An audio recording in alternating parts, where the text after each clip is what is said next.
بسم اللہ الرحمن الرحیم۔ السلام علیکم۔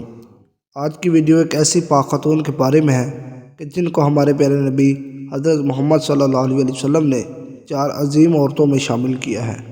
وہ 4 عظیم ہستیاں حضرت خدیجہ سلام اللہ علیہ، حضرت فاطمہ سلام اللہ علیہ، حضرت مریم سلام اللہ علیہ اور حضرت آسیہ سلام اللہ علیہ ہیں۔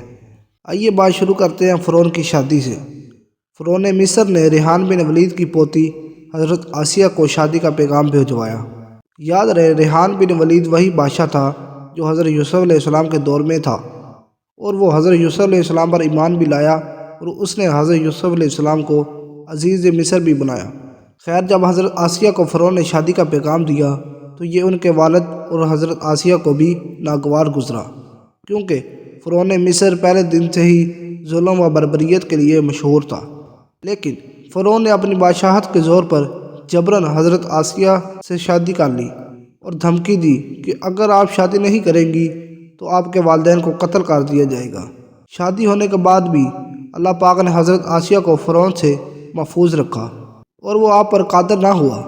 اس بارے میں مفسرین لکھتے ہیں کہ شادی کی پہلی ہی رات جب فرعون حضرت آسیہ سے ہم بستری کے لیے کمرے میں گیا تو اللہ نے اس پر نیند کا ایک ایسا غلبہ ڈالا کہ وہ ساری رات ہی سویا رہا۔ کچھ کتابوں میں لکھا ہے کہ اللہ نے فرعون کو نامرد بنا دیا، جس وجہ سے وہ حضرت آسیہ سے صحبت ہی نہ کر سکا، اور بعض نے لکھا کہ فرعون کو ایک ایسی عجیب بیماری تھی کہ طبیبوں نے اس کی ساری عمر صحبت سے منع کر دیا۔ دیکھا جائے تو یہ بھی حضرت آسیہ کی ایک طرح سے کرامت تھی کہ اللہ نے انہیں کیسے فرعون کے ناپاک جسم سے محفوظ رکھا۔ بعض روایات میں فرعون کی ایک بیٹی کا ذکر بھی ملتا ہے۔ آپ کو یہ بتاتے چلیں کہ وہ لڑکی انہوں نے کسی سے لے کر پالی تھی۔ ایک رات فرعون نے خواب میں دیکھا کہ اس کا محل نابود ہو گیا ہے۔ خوف و وحشت سے اس کا پورا وجود لرزنے لگا۔ اس نے نجومیوں کو بلا کر ان سے اپنے خواب کی تعبیر پوچھی۔ انہوں نے کہا کہ ان قریب بنی اسرائیل کا ایک بچہ تمہارے محل کو نابود کر دے گا۔ اس لیے فرعون نے حکم دیا کہ بنی اسرائیل میں جس کے ہاں بھی لڑکا پیدا ہو اسے فوراً قتل کر دو، لیکن اگر لڑکی پیدا ہو تو اسے قتل نہ کرنا تاکہ ان کی نسل باقی رہے۔ حضرت موسیٰ علیہ السلام پیدا ہوئے تو ان کی والدہ نے فرعون کے سپاہیوں کے ڈر سے حضرت موسیٰ علیہ السلام کو ایک صندوق میں رکھ کر دریا میں ڈال دیا۔ دریا سے ایک نہر فرعون کے محل کے پاس سے بہتی تھی۔ یہ صندوق بہتا ہوا اس نہر میں چلا گیا۔ فرعون نے حکم دیا کہ اسے محل میں لا کر کھولا جائے۔ جب صندوق کھولا گیا تو اس سے ایک خوبصورت بچہ نکلا۔ قبطی زبان میں پانی کو منہ اور درخت کو سا کہتے ہیں۔ یہ صندوق پانی اور درختوں کے درمیان پایا گیا تھا۔ اس وجہ سے حضرت بی بی آسیہ رحمۃ اللہ علیہ نے آپ کا نام موسیٰ رکھا۔ حضرت آسیہ نے جب حضرت موسیٰ علیہ السلام کے چہرے پر نور دیکھا تو انہوں نے حضرت موسیٰ علیہ السلام کو اپنا بیٹا بنا لیا اور فرعون سے کہنے لگی، یہ بچہ میری اور تمہاری آنکھوں کی ٹھنڈک ہے، اسے قتل نہ کرنا۔ لیکن نامرد فرعون کہنے لگا، اسے تم رکھ لو، مجھے اس کی کوئی حاجت نہیں۔ حضرت محمد صلی اللہ علیہ وسلم نے فرمایا کہ اگر آسیہ کی طرح فرعون بھی اس بات کا اقرار کرتا کہ یہ بچہ اس کی آنکھوں کی ٹھنڈک ہے تو ضرور اللہ پاک سے ہدایت عطا فرما دیتا، جیسے حضرت آسیہ کو عطا کی۔ حضرت آسیہ علیہ السلام کو اللہ تعالیٰ نے قرآن پاک میں عورتوں کے لیے نمونہ بھی قرار دیا ہے۔ حضرت آسیہ شادی کے پہلے دن سے ہی فرعون کے ظالمانہ اور کافرانہ اقدامات کے خلاف پہاڑ بن کر کھڑی رہی۔ حضرت موسیٰ علیہ السلام نے جب اعلان نبوت کیا اور جب محل میں جادوگروں سے مقابلہ کیا تو یہ دیکھ کر حضرت آسیہ حضرت موسیٰ علیہ السلام پر ایمان لے آئی۔ ایمان لانے کے بعد کافی دنوں تک انہوں نے اس بات کو فرعون سے چھپائے رکھا، لیکن جب فرعون نے خدائی کا دعویٰ کیا اور لوگوں سے خود کو سجدہ کروانے لگے تو پھر حضرت آسیہ کھل کر میدان میں آ گئی اور فرعون کے اس عمل کی سخت مخالفت کی۔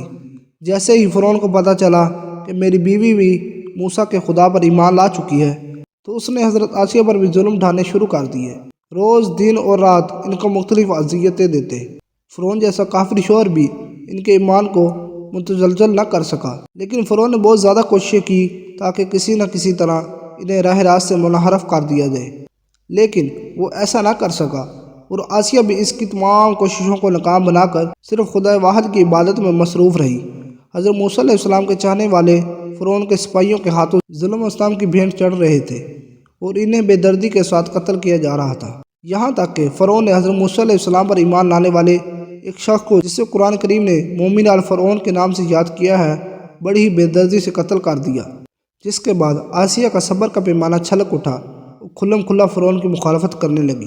فرعون میں غیظ و غضب کی آگ بھڑک اٹھی اور اس نے اپنی زوجہ آسیہ کو بھی بہت دردناک طریقے سے اذیتیں پہنچائی۔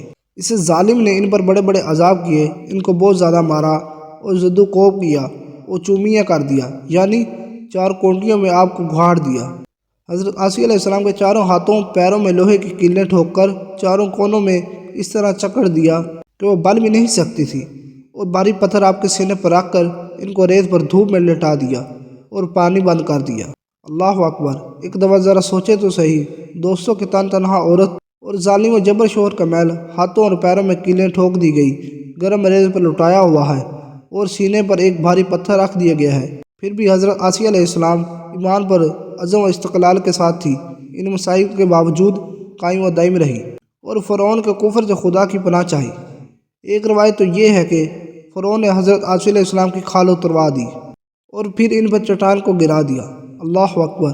آپ کا مزار انور مصر میں ہی واقع ہے۔ تاریخ انسانی میں حضرت آسیہ کا ایمان پر قائم رہنا، ان کا صبر و عزم استقلال ایک بہت بڑا درس ہے۔ اس میں کوئی شک نہیں کہ عورت کے اندر اتنی طاقت موجود ہوتی ہے کہ وہ ہر طرح کے ظلم و ستم کے آگے پہاڑ بن سکتی ہے۔ اللہ پاک سے دعا ہے کہ وہ ہم سب کی بے پناہ مغفرت فرمائے۔ اگر ویڈیو اچھی لگی ہے تو میری ویڈیو کو لائک اور چینل کو سبسکرائب ضرور کیجیے گا۔ اللہ حافظ۔